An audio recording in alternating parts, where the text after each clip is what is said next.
महागठबंधन एकजुट नजर आ रहा है, तो वहीं नीतीश कुमार के साथ वाली, नीतीश कुमार की अगुवाई वाली, या फिर राष्ट्रीय स्तर पर कहें तो नरेंद्र मोदी की अगुवाई वाली एनडीए गठबंधन बिखरी हुई नजर आ रही है। पहली ये कि लगातार नीतीश कुमार को ऑफर पे ऑफर आ रहे हैं।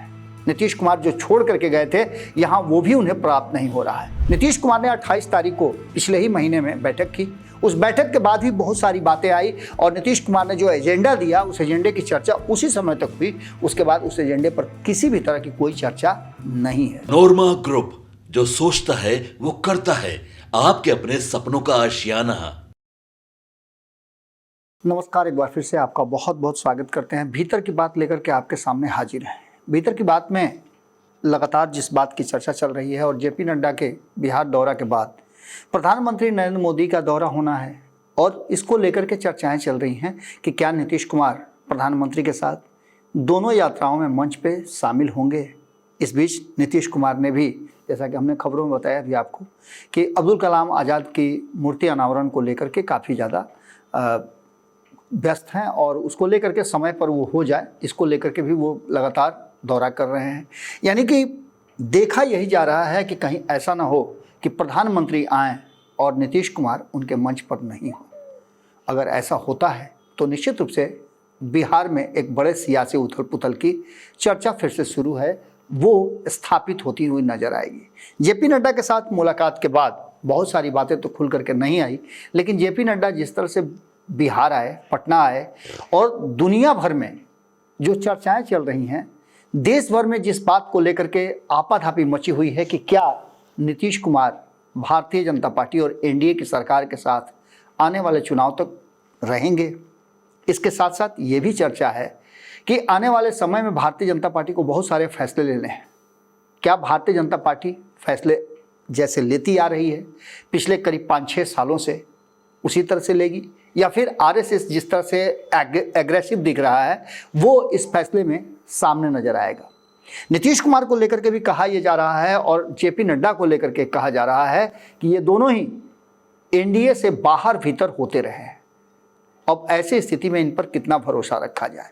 कहा तो यही जाता है कि अभी और बहुत कुछ कहना सुनना बाकी है, अभी और बहुत कुछ कहना सुनना बाकी है। मतलबी दोस्ती और दुश्मनी सियासी होना बाकी है। यानी कि सीधी तौर पे आप समझ लीजिए कि जो केंद्र की सरकार चल रही है और एनडीए गठबंधन चल रहा है, इस एनडीए गठबंधन में जो घटक दल हैं जिनके कंधे पर प्रधानमंत्री बने हुए नरेंद्र मोदी, वो कंधे कभी भी छटक सकते हैं, क्योंकि इससे पहले भी हमने देखा है कि वो कंधे छटके हैं। खास करके एक बात तो बहुत महत्वपूर्ण कही जा रही है कि जहां एक तरफ भारतीय जनता पार्टी 240 सीटें लेकर के 32 सीटों से कमजोर है या पिछड़ी हुई है, जो पिछले 2 चुनाव में नहीं था। यानी कि भारतीय जनता पार्टी को अपने दम पर पूरी तरह से बहुमत प्राप्त था, और इसीलिए ये संभव हो पाया कि भारतीय जनता पार्टी ने अपने सारे नीति और नियम, वादे पूरे किए जो उसे करने चाहिए थे। किसी ने कोई अड़ंगा नहीं लगाया, और अड़ंगा लगाने का भी कोई माने मतलब नहीं निकल पाया। भारतीय जनता पार्टी ने अपने सारे कानून पास करा लिए, लेकिन अब वो समस्याएं हो रही हैं। लगातार आपने देखा होगा कई बिल आए हैं और वो बिल अटके भी हैं। कुछ जेपीसी को दिए गए हैं और कुछ का इतना विरोध हुआ कि भारतीय जनता पार्टी ने उसे ठंडे बस्ते में रख दिया। तो क्या माना जाए कि आने वाले 2025 के चुनाव और वर्तमान में जो चुनाव चल रहे हैं, उस प्रक्रिया के तहत क्या दिखाई दे रहा है? क्या नीतीश कुमार 4 सीटों के बिहार में हो रहे उपचुनाव में 1 सीट प्राप्त करने के बाद संतुष्ट हैं, या फिर झारखंड में उन्हें मात्र 2 सीटें दी गई है उसको लेकर के नाराज हैं? ये सभी स्थितियां इस बात के लिए और ज़्यादा कही जा रही है कि जहां एक तरफ झारखंड से लेकर के बिहार तक आप देख लीजिए तो महागठबंधन एकजुट नजर आ रहा है, तो वहीं नीतीश कुमार के साथ वाली, नीतीश कुमार की अगुवाई वाली, या फिर राष्ट्रीय स्तर पर कहें तो नरेंद्र मोदी की अगुवाई वाली एनडीए गठबंधन बिखरी हुई नजर आ रही है। वहीं 2-3 बातें बहुत महत्वपूर्ण हो गई हैं। पहली ये कि लगातार नीतीश कुमार को ऑफर पे ऑफर आ रहे हैं। नीतीश कुमार जो छोड़ करके गए थे यहाँ, वो भी उन्हें प्राप्त नहीं हो रहा है। एनडीए गठबंधन का अब तक कोऑर्डिनेशन कमेटी नहीं बना है, और न उसके संयोजक के रूप में जो बार बार चर्चाएं चल रही थी कि नीतीश कुमार को आगे किया जाएगा, या फिर जनता दल यूनाइटेड से जिसे भी चाहें नीतीश कुमार मनोनीत करेंगे वो होगा, इस ये भी नहीं हो रहा है। नीतीश कुमार ने 28 तारीख को पिछले ही महीने में बैठक की। उस बैठक के बाद भी बहुत सारी बातें आई और नीतीश कुमार ने जो एजेंडा दिया उस एजेंडे की चर्चा उसी समय तक हुई। उसके बाद उस एजेंडे पर किसी भी तरह की कोई चर्चा नहीं है। वहीं आपको बता दें कि एनडीए के घटक दल चुनाव प्रचार के लिए एक साथ नजर नहीं आ रहे हैं। हालांकि कहा यह जा रहा है कि जो वर्तमान परिस्थितियां बनी है उस परिस्थिति में एक बात तो साफ साफ है कि एनडीए के घटक दल में कई 4 सीटों पे जो चीजें हैं वो एक साथ नजर नहीं आ रही हैं और एनडीए के घटक दल के साथ ही एक साथ नजर नहीं आ रहे हैं। कोई है तो कोई नहीं है, कोई जा ही रहा है नहीं और तो कोई गया है, तो वो चीजें नजर नहीं आ रही हैं, जो स्पार्क चाहिए वो नजर नहीं आ रही हैं। इन सब के बाद जो एक सिलसिला शुरू हुआ था, हमने आपको बताया था कि अंबानी के बेटे की शादी में जब सारा विपक्ष एकजुट हुआ था तो एक मीटिंग हुई थी इंटरनल, जिसमें लालू प्रसाद तेजस्वी यादव के साथ मौजूद थे, ममता बनर्जी थी, अखिलेश यादव थे, महाराष्ट्र से दोनों ही घटक दल मौजूद थे, जिसमें उद्धव ठाकरे भी थे और शरद पवार भी थे। इसके अलावे ममता बनर्जी भी थी और अन्य कई साउथ के भी दल शामिल थे। लेकिन इन सब की मीटिंग के बाद जो ममता बनर्जी ने नीतीश कुमार को लेकर के बातें कही और जिस तरह से उन्होंने कहा कि केंद्र में 1 वोट से भी सरकार गिरी है, तो इस सरकार को क्या कहा जाए जो 2 लोगों, 3 लोगों, 4 लोगों के बैसाखी पर चल रही है। 32 सीटें बहुत होती हैं और ये 32 सीटें अगर हाथ खींच लेती हैं तो नरेंद्र मोदी प्रधानमंत्री की कुर्सी से उतर जाएंगे।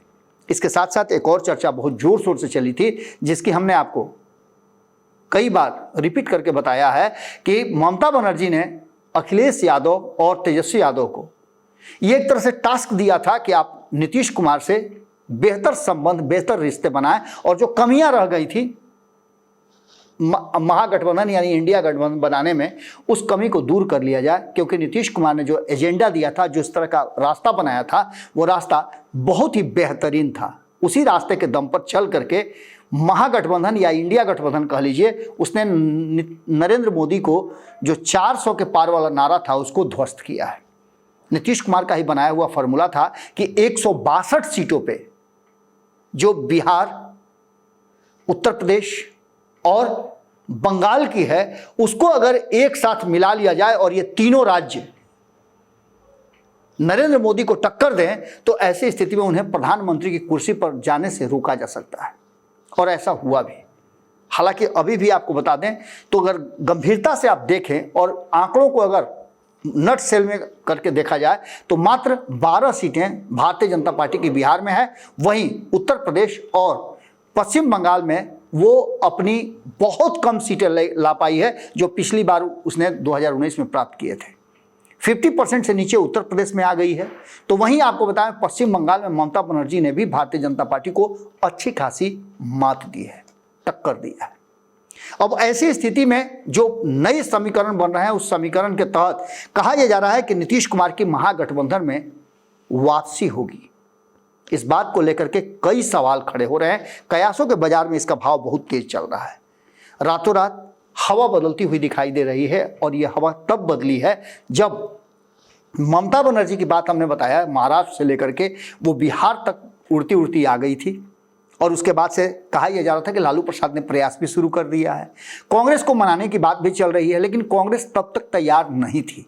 लेकिन अब अखिलेश यादव ने आज से लगभग 20 दिन पहले एक ऐसी बात कही जिसको लेकर के समाजवादियों को लेकर के जयप्रकाश नारायण की जयंती मना रहे थे और उस दौरान उन्होंने सारी बातों को याद दिलाते हुए नीतीश कुमार को एक बार फिर से समाजवादी खेमे में आने की गुहार लगाई। उन्होंने कहा कि वहां वो निश्चिंत नहीं है और सहज महसूस नहीं कर रहे हैं, समाजवादियों के साथ उन्हें आ जाना चाहिए। उन्होंने अपने पिताजी लालू प्रसाद और अन्य लोगों की चर्चा की, जिसमें रामविलास पासवान का भी नाम उन्होंने लिया था। ये सभी कभी एकजुट हुआ करते थे और ऐसी स्थिति में जो वर्तमान परिस्थिति बनी है उसमें अखिलेश यादव तक जब बात पहुंच गई, जो जिम्मेवारी उन्हें मिली थी उसका बाखूबी उन्होंने फाइनल करके दिखलाया और उस पर वो अमल भी किए। नीतीश कुमार को उन्होंने एक तरह से समझिए तो ऑफर दे दिया। लेकिन अब जबकि कांग्रेस ने खुद आगे बढ़ करके नीतीश कुमार को ऑफर दिया है और नीतीश कुमार देर सवेर वापसी करेंगे इंडिया गठबंधन में, इस बात को कह के अखिलेश सिंह जो बिहार प्रदेश के अध्यक्ष हैं उन्होंने भी एक संकेत दे दिया है। ये सारे संकेत और नीतीश कुमार का इंडिया गठबंधन के भीतर जिस तरह से एक्शन और एक्ट हो रहा है उसको लेकर के अब कयासों के बाजार में ये कहा जा रहा है कि नीतीश कुमार भारतीय जनता पार्टी के साथ सहज नहीं है। इस असहजता का कारण कई है। पहला ये कि नीतीश कुमार इंडिया गठबंधन से अलग हुए थे, एक कोऑर्डिनेशन कमेटी और नाम, जिस नाम को लेकर के नीतीश कुमार की आपत्ति थी वो इंडिया गठबंधन नहीं बल्कि महागठबंधन से जुड़ा हुआ ही नाम रखना चाहते थे। दूसरी सबसे महत्वपूर्ण बात कि नीतीश कुमार चाहते थे कि संयोजक का पद उन्हें मिले। हालांकि स्पष्ट रूप से उन्होंने कभी नहीं कहा और न किसी पद का उन्होंने लालसा दिखाया है, लेकिन नीतीश कुमार कहते तो मुख्यमंत्री पद के लिए भी हैं, कहते तो प्रधानमंत्री पद के लिए ही हैं कि उन्हें प्रधानमंत्री नहीं बनना है, उन्हें मुख्यमंत्री नहीं बनना है। लेकिन मुख्यमंत्री की कुर्सी बचाए रखने के लिए और बनाए रखने के लिए वो कई बार पाला बदल चुके हैं। ये इस बात की तरफ इशारा करता है कि नीतीश कुमार की कथनी और करनी में अंतर जरूर है, खास करके कुर्सी को लेकर के। और जब इंडिया गठबंधन नाम दिया गया तब भी नाराज थे नीतीश कुमार, और इंडिया गठबंधन का संयोजक उन्हें नहीं बनाया गया तब तो और ज्यादा नाराज थे। अब कहा जा रहा है कि उन्हें इंडिया गठबंधन अगर नाम बदलना है तो नाम बदल लें, अगर उन्हें संयोजक बनना है संयोजक बन लें, या फिर उन्हें उससे भी बड़ा कोई पद चाहिए तो वो ले लें, लेकिन एनडीए से वो बाहर आए। ये ऑफर एक तरह से समझिए तो कांग्रेस ने दे दिया है, और कांग्रेस भारतीय जनता पार्टी के बाद दूसरी सबसे बड़ी पार्टी है जो विपक्ष में बैठी हुई है। अब ऐसी स्थिति में आप समझ सकते हैं कि जो वर्तमान परिस्थिति बनी है, और दिसंबर में जिस तरह से भारतीय जनता पार्टी में एक बड़ा परिवर्तन होना है, जिसकी चर्चा हम आपसे कर रहे थे कि अध्यक्ष का बदलना है, राष्ट्रीय स्तर पर चुनाव होने हैं, उसको लेकर के भी अब चर्चाएं तेज हो गई हैं कि भारतीय जनता पार्टी का जो वर्तमान नेतृत्व है और आरएसएस दोनों के बीच में पटरी नहीं खा रहा। हमने आपको बताया भी था कि किस तरह से 3 लोगों का नाम शॉर्टलिस्टेड किया गया है, जिसमें ये तीनों में से अधिकांश नाम ऐसे हैं, तीनों में से 2 नाम ऐसे हैं जो नरेंद्र मोदी और अमित शाह से 36 के आंकड़े वाले हैं। एक संजय जोशी और दूसरा सिंधिया का। इन दोनों ही नामों को लेकर के चर्चाएं खूब चल रही हैं। इस चर्चा में एक बात तो साफ साफ नजर आ रही है कि तीसरा नाम शिवराज सिंह का जो चल रहा है वो कहीं ना कहीं वर्तमान केंद्रीय नेतृत्व से जुड़े हुए हैं। लेकिन वसुंधरा राजे और संजय जोशी, ये 2 नाम ऐसे हैं जिसको लेकर के आरएसएस इस बार महिला होने के नाते और 36 का आंकड़ा नरेंद्र मोदी और अमित शाह से होने के नाते कहा जा रहा है कि उन्हें प्रायोरिटी में रखा गया है, यानी अध्यक्ष पद पर उनकी ताजपोशी हो सकती है। तो वहीं दूसरी तरफ आपको बता दें कि संजय जोशी, जिनका कि जग जाहिर है 36 का आंकड़ा, लेकिन उनके साथ एक ही बात आकर के आड़े लगती है, वो ये है कि उनके राजनीतिक जीवन में एक दाग है। हालांकि उससे वो बरी हो चुके हैं, लेकिन फिर भी दाग तो दाग है। जब दाग छूटता है तो कुछ ना कुछ उसमें बच ही जाता है। संजय जोशी उसी के कारण, क्योंकि विपक्ष के पास बैठे बिठाए एक मुद्दा मिल जाएगा और उनके कैरेक्टर को लेकर के, उनके उस तस्वीर को लेकर के जो उनके सामने आई थी एक महिला के साथ, उसको लेकर के घेरा जा सकता है।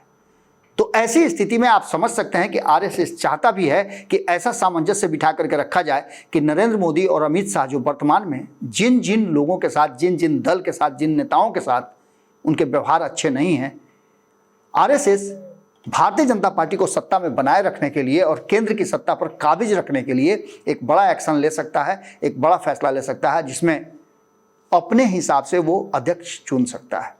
और ऐसी स्थिति में यही वो एक रास्ता है जो नीतीश कुमार हो, नड्डा हो या फिर कोई भी हो, उनकी चर्चा, उनकी बात को लेकर के जितनी भी बातें की जा रही हैं वो सतह पर नहीं आ रही हैं।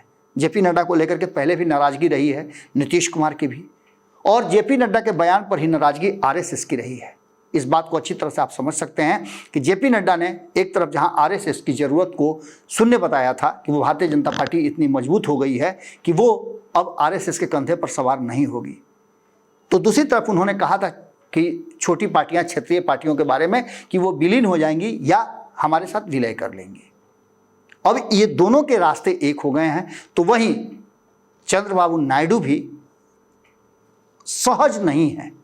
सत्ता के साथ जरूर हैं, वो नरेंद्र मोदी का सपोर्ट जरूर कर रहे हैं, लेकिन जैसे ही मौका उनको मिलेगा तो वो भी बदला लेने से चूकेंगे नहीं। अब इन सारी परिस्थितियों को देख करके एक बात तो साफ नजर आ रही है कि जो बार बार हम चर्चा कर रहे हैं, कहीं ऐसा तो नहीं कि रातों रात हवा ही बदल जाए। देखना दिलचस्प होगा कि क्या होता है, क्योंकि 2 राज्यों के चुनाव पर भी बहुत कुछ निर्भर करता है। पिछले 2 राज्यों के चुनाव में तो किसी तरह से ये वर्तमान नेतृत्व है अपनी प्रतिष्ठा बचा लिया, हरियाणा में सरकार बना ली, लेकिन इन 2 राज्यों में पूरी तरह से उसका भविष्य टिका हुआ है। और इसी के साथ नीतीश कुमार, नायडू और नरेंद्र मोदी यानी 3N का भी भविष्य टिका हुआ है। जुड़े रहिएगा भारत लाइव के साथ। खबरों का सिलसिला लगातार जारी है। भीतर की बात में हम आपसे यही विदा लेते हैं। बहुत बहुत धन्यवाद। नमस्कार। आपके सपनों को हमने सजाया है, ई होम्स पैनोरमा को हमने बनाया है। ई होम्स मेरा एक सपना था जिस पे मैं पिछले 4 साल से काम कर रहा था। हमने जो बनाया है वो सबने है माना। ई होम्स पैनोरमा में हो आपका भी आशियाना। और फाइनली हमने 2021 में इस प्रोजेक्ट को लॉन्च किया। बहुत लोग अप्रिशिएट कर रहे हैं कि पूर्णिया जैसे शहर में, बिहार के, एक तो बिहार की बात करें उसमें भी पूर्णिया जैसे छोटे जगह में इस तरह का लाइफस्टाइल देना, ये सुन के हम लोगों को बहुत अच्छा लगता है। ई होम्स में हमने कुछ और भी किया है, जैसे हम जिस जगह में रह रहे हैं हमारे फैमिली सिक्योर हो, उनको सिक्योरिटी का ध्यान में रखा है। आपकी सुविधा और सुरक्षा आपके लिए खास है, ये आपका विश्वास है। इसमें आर्टिफिशियल इंटेलिजेंस का 7 लेयर सिक्योरिटी का हमने इस्तेमाल किया है। लस ग्रीन कैंपस को बनाया है। यदि हमारा बाउंड्री वाल है तो वो वर्टिकल गार्डन है। ये जितनी भी फैसिलिटी होता है एक इंटरनेशनल टाउनशिप में ई होम्स है, ये हम लोग विश्वास नहीं कर पा रहे हैं। जो भी हमारे मित्र, दोस्त या जो भी हमारे बाहर के बाहर आते हैं तो हम लोगों को बहुत अच्छा सुनने को मिलता है और बहुत अच्छा क्रेडिट मिल रहा है। वो सारा हमने सिर्फ एक बिल्डिंग नहीं बनाया, हमें एक बहुत अच्छा लाइफस्टाइल दिया ई होम्स में, और मेरा एक सपना था जिसको मैं आज फुलफिल होते हुए देख पा रहा हूँ। ये आपका आवास है। ई होम्स पैनोरमा में अब आपका निवास है। E homes panorama, luxurious lifestyle redefined. Panorama group, जो सोचता है वो करता है। अगर ये वीडियो पसंद आई और वह बिहार के राजनीति और बिहारियत से सरोकार रखेनी तो सब्सक्राइब बटन दबा के चैनल के सब्सक्राइब कर ली। ओजे एगो घंटी बा, ओकरा बटन दबा देला से कुल सटीक और मारक खबर रुआ मुफ्त में मिल जाई। अगर रुआ पत्रकारिता के हमनी के नया प्रयोग में सहयोग कर चाहतानी तो ज्वाइन बटन दबा दी। पेटीएम नंबर नोट कर ली 9386816700। धन्यवाद।